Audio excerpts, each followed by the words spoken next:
Hey mamas, it's Kristen Noel, founder of the Intuitive Divorce, and I'm hopping on here with my beautiful team member, Master Coach Joe Young, and we're hot out of another gorgeous class. You're probably going to hear me say that every week because you know what? Every class is gorgeous, no matter how mamas are showing up, no matter what they're dealing with.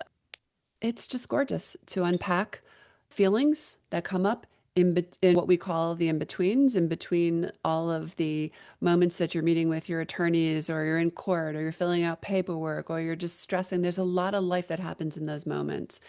And we started out class today. Well, we welcomed a new mama, which is always amazing. And it's wonderful to see the mothers in the group kind of lean in and welcome and support each other, particularly when a new mother joins. And it's like within 5 minutes, they're all friends. And it's so important. It's interesting. I've had a lot of conversations recently where women are really sharing that the reason they were attracted to this program is the community component, to have that safe space to really keep it raw and real and talk to each other about like how they're feeling with like what's going on with their kids, what's triggering events are going on with their spouses, what route they're taking in their divorces, or if they have to pivot, what other people are doing. And there's a beautiful, beautiful support system that just immediately gets wrapped around you, and we see it in action. And I can't stress how gorgeous it is. And I also can't stress how I wish 20 plus years ago when I was going through my divorce, I had something similar to this because I just had to kind of like figure it out. There weren't none of these options available at the time. But the way we started class today is what I really want to share and focus on. And it really emanated from a conversation I had earlier this morning with this notion of what does it mean to be self-centered? Because when I was growing up, if someone said you were self-centered, it was like the worst slur they could possibly say to you. God forbid, like someone calls you self-centered. And I was unpacking that today with a friend, and we were actually just kind of, it was just like this play on words.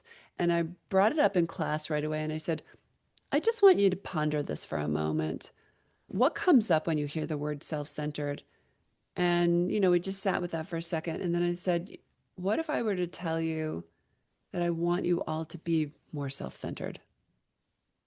And it's not because I want you to be dismissive or arrogant or ugly in any way. I want you to be centered in self. Why does that have a negative connotation? Because when I am centered in self, I can hear my voice. I can trust my intuition. I can feel into my answers. I can ask my body what's going on. I can pause. I can be still. I can just lean into my own wisdom. That sounds like pretty good grounding to approach a divorce. So, how do we do that? And that's not the typical narrative of divorce. People are telling you, run out, get a shark of an attorney, start fighting over the assets and child custody, tug of war, blah, blah, blah. They're not focusing on the condition that you're in while you're expected to make all these big decisions. So I just thought it was such a powerful, nothing happens by coincidence, right? So this is literally a conversation while I'm walking my dog this morning with a friend about being self-centered and flipping that. And and I felt like I needed to hear that and I needed to share that today. And we had a great discussion about that, right? Yeah, it was really great. And I love that you brought that in, and we got the opportunity to talk about why self-centered gets such a bad rap. And oftentimes it is because we think that to be self-centered, we were taught, conditioned to believe that if someone is self-centered, they only care about themselves, that what they want and need is the only thing that matters. And there's no room in that for the both and that you can be centered on self and really care about what other people feel, really care about what other people want, really care about what other people sometimes think, if those people are your children or people that you trust. And when it's not the both and, it does come off as hard and rude and dismissive and the things that you talked about. But when we Mhm. include the both and, it's like, oh, I can care about myself and really deeply care about others because Right. that's the truth. Right. The truth is, it's again, the most loving thing you can actually do.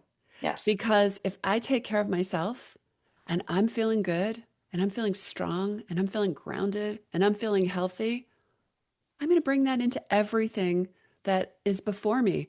My mothering, my, relationships with my family or my friends or my coworkers or whatever it is.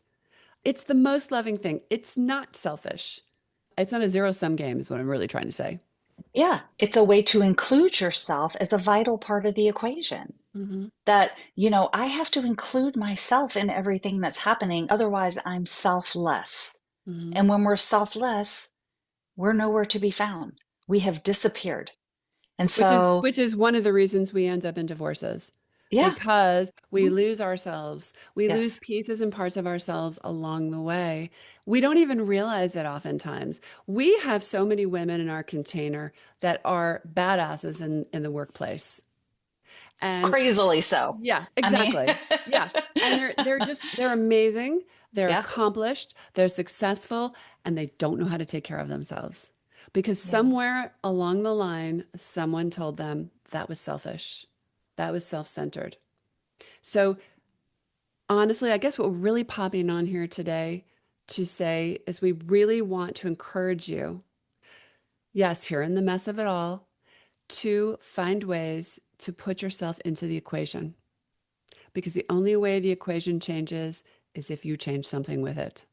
If you change the equation, if you put yourself into the equation, if you start to become aware of what is the narrative in the backdrop, that I need to be a doormat, that I have to say yes to everyone, that I have to give everyone a VIP all access pass to my life and my decisions.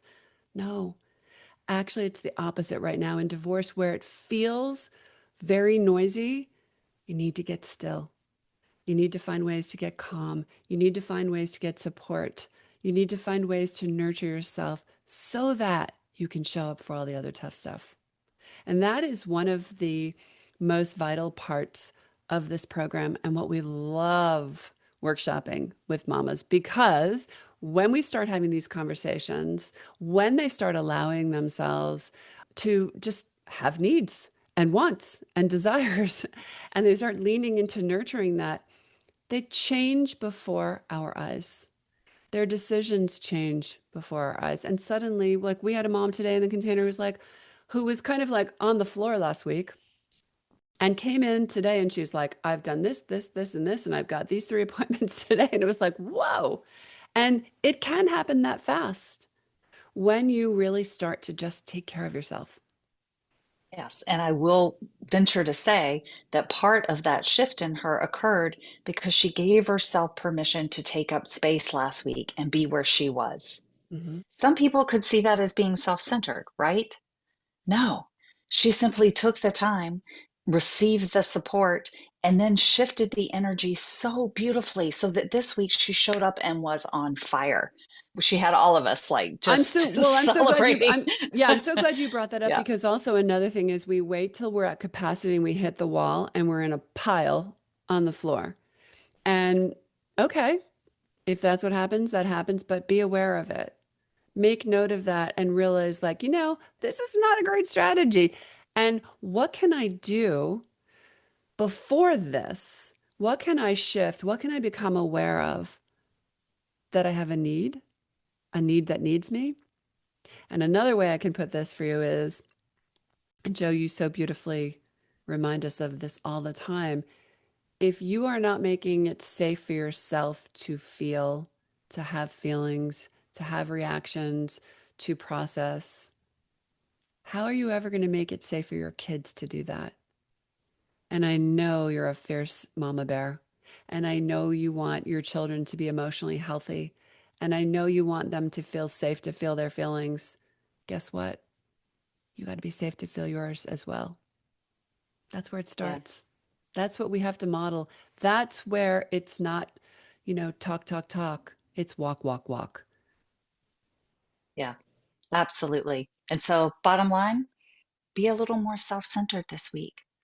If Mm, you could do one thing that was honoring to you this week, what would it be?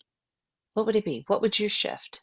Maybe even something as simple as how you speak to yourself in your head, the that's a story you're biggie. telling yourself about yourself, right? That you can't do this, that you're not a good mom, that whatever the litany of things could be. We're so hard on ourselves. So center on yourself and go, what's the truth? What's one way I can just center on myself this week and give myself one little thing that I need? I love that. And also, another thing is when you hear that term, self-centered or centering on self, which we're going to flip, what comes up for you? And if that actually makes you squirm a little bit or triggers you a little bit, spend a little bit of time with it and think about it. Journal on it, explore it, and ask it, hmm, is this the truth? Is this really the truth? Because we all know it isn't. The truth is, you deserve your own attention. Yeah, yeah. And you deserve to not be isolated in this process. And you deserve support and you deserve community and you deserve to find the best ways possible to get yourself and your kids through this whole thing. So we just wanted to pop on here and share that. So I love that you said that, Joe. So we're going to flip self centered to center on self. And we just had to share that little truth bomb with you today. And we're just so happy that you're here. And we hope this inspires you and lands for you and just kind of like helps you think a little bit differently about where you are today and what you're looking at. And most importantly, we are here for you. If you want to have further conversations, please just check us out at intuitivedivorce.com, our website, on social media, Intuitive Divorce.